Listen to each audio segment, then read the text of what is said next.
আমরা বলেছিলাম না যে কাটিং করা গাছ এখন কেমন হয়েছে দেখাচ্ছি। এই হচ্ছে বেল ফুল, দেখো বেল ফুলের কুঁড়ি চলে এসেছে, সব বেল ফুলের কুঁড়ি চলে এসেছে।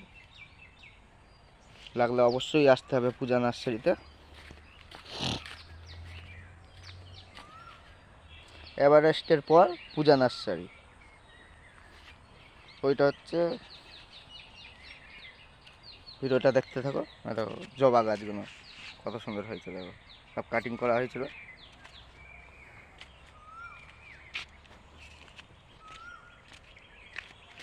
আর সূর্য অস্ত হয়ে যাচ্ছে।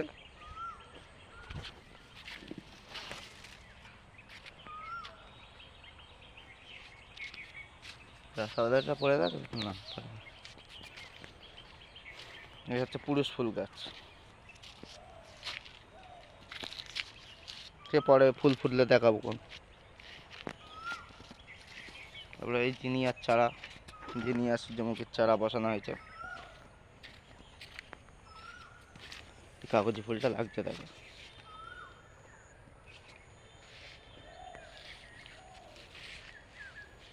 এই বেল ফুল গাছে সব কুঁড়ি চলে এসেছে। এইসব বেল ফুল, বেল ফুল পেতে গেলে অবশ্যই পূজা নার্সারিতে আসতে হবে।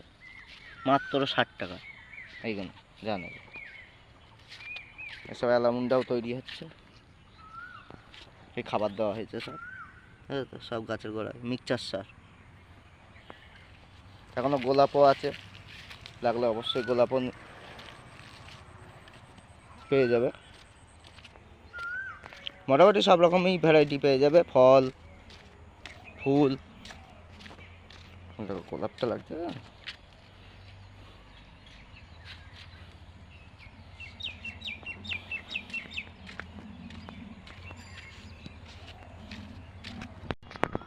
এইসব কোটারে বসানো হয়েছিল কচিয়া ঝাউ চারা। এইসব সূর্যমুখীর চারা রয়েছে। যারা যারা সূর্যমুখ চারা লাগবে অবশ্যই পূজা নার্সারিতে চলে আসো। ওকে, ভিডিওটা এখানে শেষ করছি। ভিডিওটা ভালো লাগলে অবশ্যই লাইক করে দেবে, কমেন্ট করে জানাবে কেমন হয়েছে। আর কোনো বন্ধু নতুন হলে অবশ্যই সাবস্ক্রাইব করে দেবে। ধন্যবাদ।